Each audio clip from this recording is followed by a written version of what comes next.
அந்த சேரு எந்த காலத்துல உள்ள சேரோ தெரியல, எப்போ ஒடிஞ்சு விழுமோ தெரியல. கொஞ்சம் நல்ல பலமான சேரா போட்டிருக்கலாம்ல. அடடே சம்பந்தியம்மாவா, எப்போ வந்தீங்க? வாங்க வாங்க உட்காருங்க. அது சரி, நான் உட்கார்றதெல்லாம் இருக்கட்டும். இந்த சேரை கொஞ்சம் மாத்தினா என்ன? அதுவா, அது நாங்க எடுத்து போட்ட சேர் இல்லம்மா, வீட்டு ஆட்களே போட்டதுதான். நம்ம அவங்க கிட்ட கேட்காம எதுவும் மாத்த முடியாதுல்ல, அதான் அப்படியே போட்டோம். நல்லா ஸ்ட்ராங்கா தான் இருக்கும், நல்லா சாஞ்சி உட்காருங்களேன். ஆமா ஆமா, என்னத்த சாங்கா இருக்க. சரி, என்ன இது கையில காதுல ஒன்னத்தையும் காணோம்? என்கேஜ்மெண்ட் வீடு மாதிரியா கிடக்குது இது. என்ன பாத்தீங்கல்ல எப்படி மினிக்கிட்டு இருக்கான்ட்டு. அது போடணும். என்கேஜ்மெண்ட் வரட்டுமே, அப்ப போட்டுக்கலாம்ல. அதுக்கு முன்னாடி வீட்டுக்கெல்லாம் ஆளெல்லாம் வரமாட்டாங்களோ? எங்க என் மருமக ஆளை காணோம்? ஸ்ருதி உள்ளதா இருக்கா, நான் கூப்பிடுறேன். ஸ்ருதி, வாமா மருமகளே, எப்படி இருக்க? நல்லா இருக்கத்த. நீங்க எப்படி இருக்கீங்க? நல்லா இருக்கீங்களா? வீட்ல எல்லாம் நல்லா இருக்காங்களா? அது சரி, உன்னை வெத்தில பார்க்க வச்சு அழைச்சாதான் கூப்பிடுவியா? என் சவுண்டு கேட்கல உனக்குள்ள? ஐயோ, உள்ளெல்லாம் காது கேட்காதுமா, டோர் எல்லாம் பூட்டி கிடக்கும்ல, அதான் கூப்பிட்டாதான் காது கேட்கும் சவுண்டா. அடடே, பொண்ணுக்கு சப்போர்ட் பண்ண முத ஆளா வந்து நிக்கீங்களே, வேற என்ன? இல்ல இல்ல, அப்படி இல்ல, அவளுக்கு காது கேட்டா உடனே வந்திருப்பா. அப்படிப்பட்ட பொண்ணெல்லாம் கிடையாதுமா அவ. அது சரி, என்கேஜ்மெண்ட்டுக்கு புடவெல்லாம் எடுத்தாச்சா எப்படி? எடுத்தாச்சு. அப்ப எல்லா வேலையும் முடிஞ்சிட்டுன்னு சொல்லு. சரி, நீ கட்டிருக்கி இந்த பச்சை கலர் புடவை நல்லா இருக்க. என்ன விலைன்னு எடுத்த? 100 200? இது பியூர் காட்டன், 2000 ரூபாய். 2000 ரூபாயா? 2000 ரூபாய்க்கு இதுல என்ன இருக்கு? ஒண்ணுமே இல்லையே, 2 பார்டர் தானே இருக்கு. இல்ல, இது ஆபீஸ் வியர் சாரி, இது இப்படிதான் இருக்கும், ஆனா காஸ்ட்லி. என்னமோ கச்சா புச்சான்னு சொல்ற, ஒன்னும் புரிய மாட்டேங்குது எனக்கு. சரி, நான் என்கேஜ்மெண்ட்டுக்கு புடவை எடுக்கணும்ட்டு எங்க வீட்டுல வேற எல்லாரும் சொல்லிட்டு இருந்தாங்களா, அதான் உனக்கு கொஞ்சம் காசு தந்துட்டு போலான்ட்டு வந்தேன். இந்த புடவை எடுத்துதான் நீ உடுக்கணும், புரியுதா? இல்லம்மா, ஏற்கனவே அவ சித்தி எடுத்து கொடுத்துருக்கா பட்டு புடவை எல்லாம், அதையே அவ கட்டட்டுமே. சித்தி ஆசையை நிறைவேற்றின மாதிரி இருக்கும்ல. சித்தியாச்சும் ஏதாச்சும் அதெல்லாம் ஒண்ணும் கிடையாது. நான் தர்ற துட்டுக்கு தான் என் மருமக எடுத்து கட்டிட்டு நிக்கணும். என் வீட்டுல இருந்து வர்றவங்க எல்லாம் பார்த்தா அழகா இருக்காளே அப்படின்னு சொல்லணும். என்ன, கரெக்டு தானே சுதி? ஒன்னும் சொல்ல மாட்டீங்க? நீங்க என்ன சொல்றீங்களோ அப்படியே செய்யறேன், எனக்கு ஒன்றும் பிரச்சனை இல்லை. என்ன, இதுல 100 ரூபாய் நோட்டா 5 நோட்டு கிடக்குது, புரியுதா? மொத்தம் 500 ரூபா. பார்த்து வச்சுக்கோ. இதுல என்ன சேலை எடுக்க முடியுமோ அதை எடுத்துக்கோ, சரியா? 500 ரூபாயா? ஆமா, வேற எவ்வளவு தரணுங்கிற? 200 300 தரவா? அதுக்கு இல்ல, 500 ரூபாய்க்கு எங்க சாரி கிடைக்கும்னு தெரியலையே. அதுவும் இல்லாம என்கேஜ்மெண்ட் சாரின்னு சொல்றீங்க, 500 ரூபாய்க்கு எப்படி எடுக்க முடியும்? ஏன் 500 ரூபாய்க்கு எடுத்த இந்த மகாராணி உடுக்க மாட்டியோ? ஏமா அப்படி எல்லாம் பேசுறீங்க? 500 ரூபாய்க்கு இப்போதைக்கு பட்டு சாரிலாம் அமையாதுல்ல, அதான் அவ அப்படி சொல்றா. அவங்க சித்தி தந்த சாரியே இருக்கு, அதுவே அவங்க 5000 ரூபாய்க்கு எடுத்து கொடுத்துருக்காங்க, அதை தான் கட்டலான்ட்டு வச்சிருக்கா. இங்க பாருங்க, இந்த சித்தி பேச்செல்லாம் என்கிட்ட வேணாம். என் மருமக நான் சொல்ற சேலையை தான் கட்டணும். என்ன அப்படி? இந்த துட்டுக்கு என்ன காஸ்ட்லியா சேலை எடுக்க முடியுமோ அதை எடுத்து அதுதான் நீ கட்டுற, புரியுதா? 500 ரூபாய்க்கு சேலையெல்லாம் இருக்குமாம்மா? ஏன் இருக்காது? அதெல்லாம் தாராளமா இருக்கும். தேடி அலைஞ்சு கிடைக்க போகுது. என்ன, புரியுதா இல்லையா? எல்லாரும் வந்து பார்த்துட்டு பரவாயில்லையோ மருமக இந்த சேலையில அழகா இருக்காளே அப்படி சொல்லணும், பார்த்துக்கோ. அந்த அளவுல எடுக்கிற சேலை. இல்ல, இந்த துட்டுக்கு அப்படியெல்லாம் எடுக்க முடியுமா என்னன்னு தெரியல. நார்மல் சாரி வேணா எடுத்து காட்டுறேன். என்ன, மகாராணிக்கு இந்த துட்டு காணாதோ? வேற எவ்வளவு எதிர்பார்க்கறேன் என்கிட்ட இருந்து? அம்மா அம்மா, என்னம்மா அவகிட்ட இப்படி எல்லாம் பேசுறீங்க? அப்படிலாம் பேசாதீங்கம்மா. இல்லங்க, 500 ரூபாய்க்கு எடுக்க முடியாதுன்னு சொன்னேன். இங்க பாரு, என்னால முடிதான் தர முடியும். அந்த துட்டுக்குள்ள எடுத்துக்கோ, அவ்வளவுதான் சொல்லுவேன். அதே மாதிரி என்கிட்ட இப்படிலாம் வாக்குவாதம் பண்ணிட்டு இருக்க கூடாது, பாத்துக்கோ.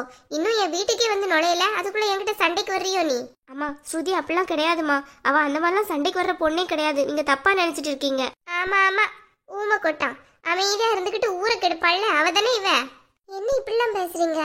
அம்மா ஸ்ருதி, நீ சும்மா இரு கொஞ்ச நேரம். சம்பந்தியம்மா, நீங்க ஏதோ கோவத்துல இருக்கீங்கன்னு நினைக்கிறேன். நீங்க அந்த துட்டை தாங்க, நான் எப்படினாலும் அந்த சேலை ஏதாவது எடுத்து அவளை கட்ட வைக்கிறேன், தாங்க. இல்ல இல்ல, இவ ரொம்ப திமிரால பேசுறா. இவ சரிப்பட்டு வரமாட்டா போல. என்கேஜ்மெண்ட் நடக்காது, நிப்பாட்டிடுவோம். அம்மா அம்மா, என்னம்மா இப்படி எல்லாம் சொல்லிட்டு இருக்கீங்க? பாவம், அவ சின்ன பிள்ளை, அவ ஏதோ பேசிட்டாங்கிறதுக்காண்டி நீங்க இப்படிலாம் கோவப்பட கூடமா? கொஞ்சம் அமைதியா பொறுமையா இருங்கம்மா. பின்ன நானும் கிளிப்பின்னைக்கு சொன்ன மாதிரி சொல்லிட்டே இருக்க. அவ என்னன்னு பார்த்தோம்னா ஓவர் திமிரா பேசிட்டு இருக்கா. என்ன வேலை பார்க்கறானா? ரொம்ப திமிரோ? ஸ்ருதி அப்படிலாம் கிடையாதுமா, அவ ரொம்ப அமைதியான பொண்ணு. அவ அந்த மாதிரிலாம் யாருக்கிட்டையும் எதிர்த்தெல்லாம் பேச மாட்டா. 500 ரூபாய்க்கு சேலை அமையாதுங்கிறதுக்காண்டி அவ அப்படிலாம் சொல்றா.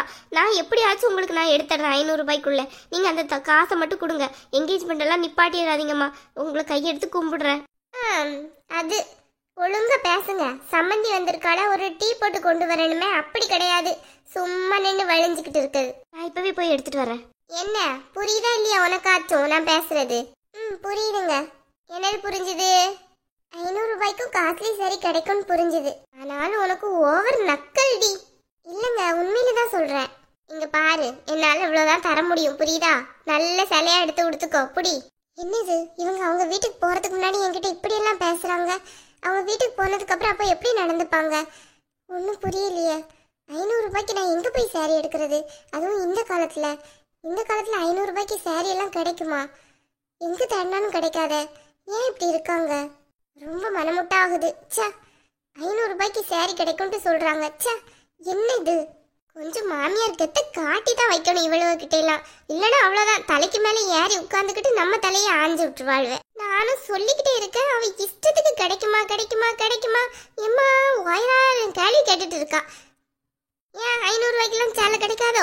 எங்க காலத்துலலாம் 100 ரூபாய் 200 ரூபாய்க்கு தான் சேலையே எடுத்திருந்தாங்க. இந்த காலத்து பிள்ளைங்க 20 30ன்னு எடுத்துட்டல. இதுங்க என்னத்த சொல்ல? இந்த மகாராணி அதோட சேர்ந்தது போல. இந்த இவ்வளோ வேலை ஒர்க்கும் இல்லை, ஒன்றும் இல்லை. மேலே கிளை பாடர் மட்டும்தான் இருக்கு. இது 2000 ரூபாய்க்கு எடுத்திருக்கா. இவ வீட்டுக்கு வரட்டும், அதுக்கப்புறம் சம்பள பழத்தை வச்சு இப்படிலாம் ஆடுறதுக்கு ஒரு நாள் சம்மதிக்க கூடாது. அதை வாங்கி என் பொண்ணுக்கு ஏதாவது ஒரு நகையை எடுக்கணும். அவளுக்கு ஒரு கல்யாணம் காட்சின்ட்டு பார்க்கணும்ல.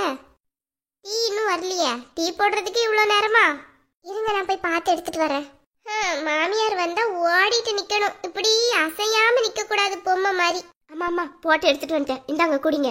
பொண்ணுக்கு 4-5 நல்லதெல்லாம் சொல்லி கொடுங்க. ஒன்னும் தெரியாது போலயே, வேலை வேலைன்ட்டு அலைஞ்சிருக்கா போல. அது மட்டும் தான் தெரிஞ்சிருக்கு. வீட்டு வேலை எல்லாம் பார்க்கணும்னு தெரியாது.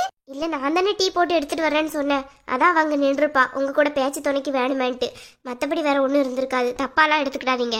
அது சரி.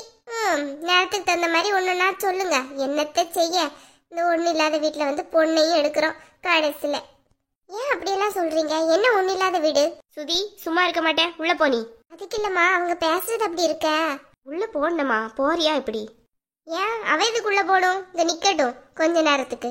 என் மகாராணி நிக்க மாட்டாளோ கொஞ்ச நேரமாச்சும்? இல்ல, அவ ஏதாவது சின்ன பிள்ளைத்தனமா பேசி ஏதாவது பிரச்சனை வந்துடாம. அதான் என்கேஜ்மெண்ட் வேற நெருங்கிட்டு இருக்குல்ல. அந்த பயம் உங்களுக்கும் இருக்கணும். அதுக்கப்புறம் என் பையனுக்கு என்கேஜ்மெண்ட்டுக்கு நீங்க என்ன பண்ண போறீங்க?